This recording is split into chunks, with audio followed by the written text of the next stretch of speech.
జనసేన సిద్ధాంతాల గురించి కొంచెం మీకు చెప్పాలి. అంటే మీరే తిట్లు తింటారు.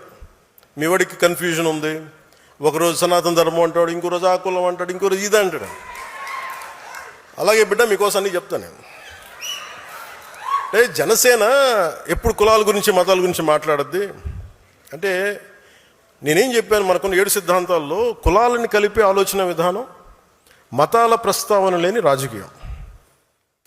అసలు ఇలా కుదురుద్దా అంటారు. ఒక ఉన్నతమైన ఆశయం పెట్టుకుంటాం. అంబేద్కర్ గారు చెప్పినట్టుగా కాస్ట్ అనలైజేషన్, కుల నిర్మూలన జరగదు ఈ దేశంలో. అదొక ఆశ అంతే. ఈరోజు మాట్లాడితే ఒక కులం ఇంకో కులపు వాళ్ళని అంతర్గతంగా ఇంటర్ కాస్ట్ మ్యారేజెస్ చేసుకుంటే కుల నిర్మూలన జరగదు. దాశరథి రంగాచారి గారు చిల్లర దేవుళ్ళు తెలంగాణ సమాజం గురించి రాసినప్పుడు, అక్కడ నవాబ్స్ అణగారిన వర్గాల్లో మీరు నలిపేస్తున్నారు, వాళ్ళందరూ మేము ముస్లింలు చేర్చుకుంటామంటే, ఇస్లాంలో వాళ్ళని తీసుకున్న తర్వాత కూడా కులాలు పోలేదు. వాళ్ళకి మాకు పడదండి, మేము వేరే ముస్లిమ్స్, వాళ్ళు వేరే ముస్లిమ్స్, ఇట్లాగే ఆ కులాలు అక్కడ కూడా వెళ్ళిపోయినాయి. అలాగే ఎథీస్ట్ అని చెప్పుకుంటారు కొంతమంది. నేను దేవుడిని నమ్మనండి, ఆమె ఎథీస్ట్ అండి, but still they don't leave their caste tag.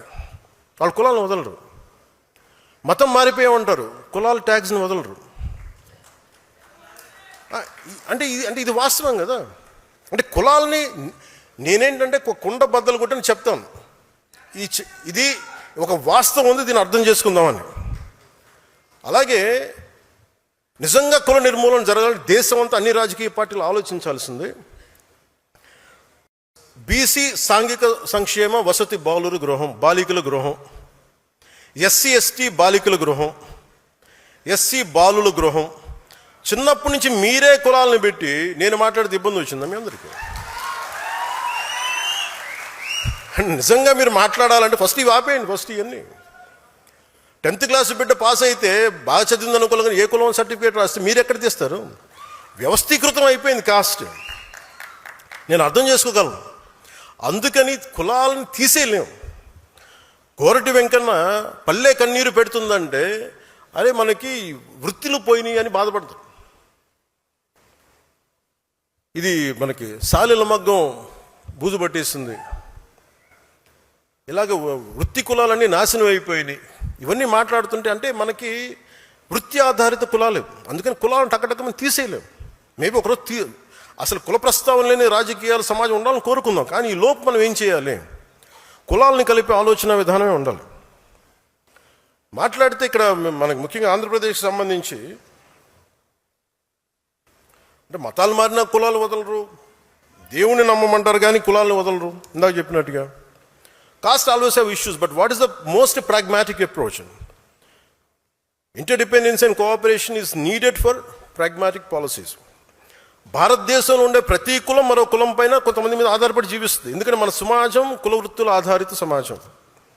వృత్తుల ఆధారంగా కులాలు ఏర్పడ్డాయి తప్ప ఎవరు ఏ కులంలో పుట్టాలి అన్నది ఎవరు నిర్ణయించలేదు. నేను కూడా కులంలో పుట్టాల్సి వచ్చింది.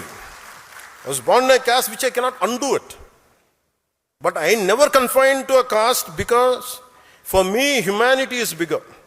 నేను ఈ కులంలో పుట్టానని కులానికి పరిమితం అవ్వాల. నాకు మానవత గొప్పది, మానవత్వం గొప్పది, దేశం చాలా పెద్దది. కానీ దీన్ని నేను గౌరవించాలంతే. నన్ను ఒక కులానికి పరిమితం చేయాలని ఎన్నిసార్లు ప్రయత్నించారు. నన్ను ఒక ప్రాంతానికి పరిమితం చేయాలని వస్తే మన సాంబశివుడు లాంటి వచ్చి, అన్నా నువ్వు ఆంధ్రావాడు కాదు, నువ్వు తెలంగాణ, నువ్వు భారతీయుడు అన్న. కులానికి పరిమితం చేయాలని చూశారు, ప్రాంతానికి పరిమితం చేయాలని చూశారు. నేను కులంలో పుట్టా, కానీ ఒక కులం కోసం పనిచేయడానికి రాలా, దేశం కోసం పనిచేయడానికి వచ్చాం, సమాజ స్థాపన కోసం వచ్చాం. ఈ మధ్యన వైసీపీ నాయకులు కూడా ఏదో కొంచెం 2-3 సందర్భాల్లో మన వాళ్ళు డేటా పంపిస్తే, మీరు కాపులకి ఏం చేశారు ఇవన్నీ మాట్లాడుతుంటే, నేను ఒక కాపుల కోసం ఆలోచించడం రాలా. నేను రెల్లి సమాజం గురించి ఆలోచిస్తాను, మాల సమాజం గురించి ఆలోచిస్తాను, మాదిగ సమాజం గురించి ఆలోచిస్తాను, బీసీల సమాజం గురించి ఆలోచిస్తాను, అన్ని ఉన్నత సోకాల్డ్ ఓసీ కాస్టుల గురించి ఆలోచిస్తాను, అందరూ బాగుండాలని ఆలోచిస్తాను. నేను దయచేసి ఒక కులానికి పరిమితం చేయాలనుకున్నా, ఒక ప్రాంతానికి పరిమితం దాన్ని మీరు ఎదురుదాడి చేయండి. మనం అందరి కోసం పనిచేస్తాం. ఈ మధ్యన ప్రేమలో ఎక్కువ అయిపోయిన అందరికీ సడన్గా ఏం చేశారని మీరని ఒక్కొక్కరు టీవీల్లో గొంతులు ఏముంటుందని కంటనాళ్ళ తెగిపోయేలా అరుస్తున్నారు. ఇలాంటి మహానుభావులందరికీ నేను అడుగుతున్న ఒకటే, మాట్లాడితే మీరు వంగవీటి రంగా గారి పేరు పట్టుకొస్తారా మీరంతా? ఆయన చనిపోతా నాకు ఇబ్బంది ఉంది, నా ప్రాణహాని ఉంది అంటే ఆ రోజు మీరు ఎందుకు తపన పడలా? మీరు ఎవరు చిన్న వయసులో కాదు కదా, మీరు టీన్స్లో లేరు కదా ఇప్పుడు. మీ అందరికీ 60-65 ఏళ్ళు ఉన్నాయి కదా మీ అందరికీ. అంటే ఆ రోజుల్లో మీకు కనీసం ఒక 35 ఏళ్ళు, కనీసం మీకు 25 దాటిని అందరికీ. ఆయన ఇబ్బంది పడుతున్నప్పుడు, నాకు ప్రాణహాని ఉందనుకున్నప్పుడు, ఈరోజు ఆయన కోసం గొంతు చించుకుంటున్న మనుషులందరూ ఏమైపోయారు? ఆ రోజున ఆయన చుట్టూ ఒక దడిగట్లాగిపోయారా, ఒక పద్మవ్యూహంలా ఉండలాగిపోయారా? అప్పుడు వదిలేశారు అందరూ. అంటే చనిపోయిన తర్వాత ఏమో ఇప్పుడు కూర్చొని కథలు చెప్తారు మీరు. మనిషిని బతుకున్నప్పుడు రక్షించుకోలేంది చనిపోయిన తర్వాత మీరు ఎన్ని కథలు చెప్తే ఎవడు నమ్ముతాడా మిమ్మల్ని? అలాగే నిజంగా నేను ఒక కులం కోసం అంటే మరి నేను 2 చోట్లకి ఓడిపోకూడదు కదా లెక్క ప్రకారం.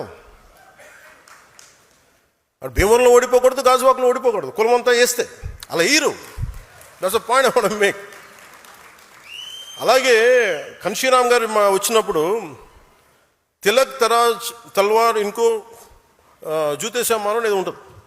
అంటే బ్రాహ్మణుల్ని, వ్యాపారవేత్తల్ని, వైశ్యుల్ని, క్షత్రియుల్ని వాళ్ళని కొట్టాలండి, చెప్తూ కొట్టండి.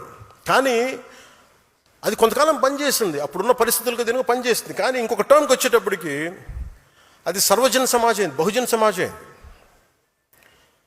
ఇంత చేసిన మాయావతి గారు కూడా తిరిగి బ్రాహ్మిన్ కమ్యూనిటీ సపోర్ట్ తీసుకుని ఆవిడ గెలిచారు, ముఖ్యమంత్రి అయ్యారు. అంటే దీన్ని బట్టి మనకి ఏం అర్థం అవుతుందంటే సమాజాన్ని కులాల వారీగా విడతీసి ముందుకు తీసుకెళ్ళడం సాధ్యం కాదు. కులాల్ని కలుపుకుంటూ పరస్పర గౌరవాన్ని పెంచుకుంటూ ముందుకు వెళ్తేనే సమాజం అభివృద్ధి చెందుతుంది.